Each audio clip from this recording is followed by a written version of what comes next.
कहानी दुख का अधिकार। मनुष्यों की पोशाकें उन्हें विभिन्न श्रेणियों में बांट देती हैं।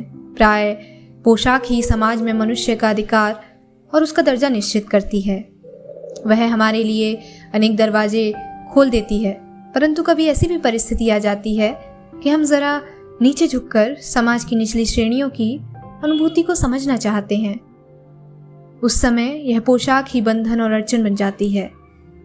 जैसे वायु की लहरें कटी हुई पतंग को सहसा भूमि पर नहीं गिर जाने देती, उसी तरह खास परिस्थितियों में हमारी पोशाक हमें झुक सकने से रोके रहती है। बाजार में फुटपाथ पर कुछ खरबूजे डलिया में और कुछ जमीन पर बिक्री के लिए रखे जान पड़ते थे।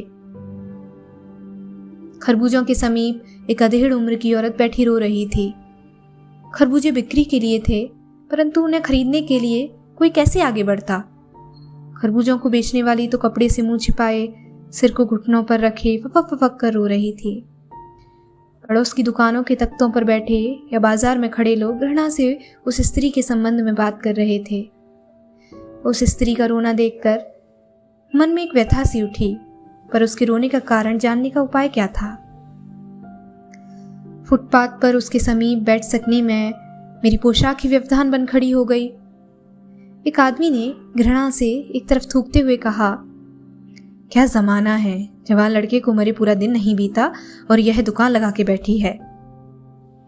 दूसरे साहब अपनी दाढ़ी खुजाते हुए कह रहे थे, अरे जैसी नीयत होती है अल्लाह भी वैसी ही बरकत देता है।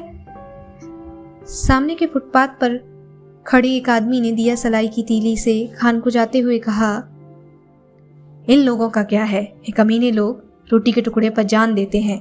इनके लिए बेटा बेटी, कसम लुगाई, धर्म ईमान सब रोटी का टुकड़ा है।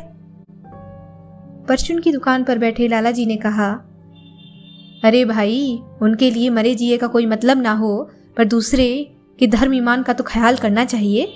जवान बेटे के मरने का 13 दिन का सूतक होता है और वहां सड़क पर बाजार में आकर खरबूजे बेचने बैठ गई है।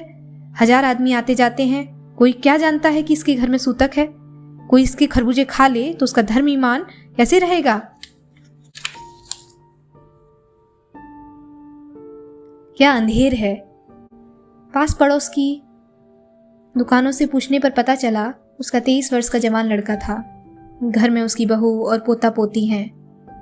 लड़का शहर के पास 1.5 बीघा भर जमीन में कछियारी करके परिवार का निर्वाह करता था। खरबूजों की डलिया बाजार में पहुंचाकर कभी लड़का स्वयं सौदे के पास बैठ जाता, कभी मां बैठ जाती। लड़का परसों सुबह मुंह अंधेरे बेलों में से पके खरबूजे चुन रहा था। गीली मेड़ की तरावट में विश्राम करते हुए एक सांप पर लड़के का पैर पड़ गया। सांप ने लड़के को डस लिया। लड़के की बुढ़िया मां बावली होकर ओझा को बुला लाई। झाड़ना फूकना हुआ, नागदेव की पूजा हुई। पूजा के लिए दान दक्षिणा चाहिए। घर में जो कुछ आटा और अनाज था दान दक्षिणा में उठ गया। माँ, बहू और बच्चे भगवाना से लिपट लिपट रोए, पर भगवाना तो एक दफे चुप हुआ तो फिर न बोला। सबकी विष से उसका सब बदन काला पड़ गया था। जिंदा आदमी नंगा भी रह सकता है, परंतु मुर्दे को तो नंगा कैसे विदा किया जाए। उसके लिए तो बजाज की दुकान से नया कपड़ा लाना ही होगा, चाहे उसके लिए माँ के हाथों के छन्नी ककना ही क्यों ना बिक जाए। भगवाना परलोक चला गया। घर में जो कुछ भूसी थी उसे विदा करने में चली गई। बाप नहीं रहा तो क्या, लड़के सुबह उठते ही भूख से बिलबिलाने लगे। दादी ने खाने के लिए खरबूजे दे दिए, लेकिन बहू को क्या देती। बहू का बदन बुखार से तवे की तरह तप रहा था। अब बेटे के बिना बुढ़िया को 2 अन्नी चवन्नी भी कौन उधार देता।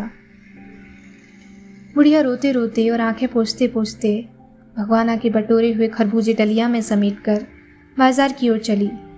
और चारा भी क्या था। बुढ़िया खरबूजे बेचने का साहस करके आई थी, परंतु सिर पर चादर लपेटे, सिर को घुटनों पर टिकाए हुए फफक फफक कर रो रही थी। कल जिसका बेटा चल बसा, आज वह बाजार में सौदा बेचने चली है। हाय रे पत्थर दिल। उस पुत्र वियोगिनी के दुख का अंदाजा लगाने के लिए पिछले साल अपने पड़ोस में पुत्र की मृत्यु से दुखी माता की बात सोचने लगा। वह सम्भ्रात महिला पुत्र की मृत्यु के बाद 2.5 मास तक पलंग से उठ न सकी थी। उन्हें 15-15 मिनट बाद पुत्र वियोग से मूर्छा आ जाती थी। 2 डॉक्टर हर समय सिरहाने बैठे रहते थे। हर दम सिर पर बर्फ रखी जाती थी। शहर भर के लोगों के मन उस पुत्र शोक से द्रवित हो उठे थे।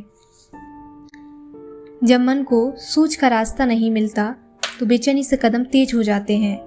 उसी हालत में नाक ऊपर उठाए राह चलतों से ठोकरें खाता में चला जा रहा था।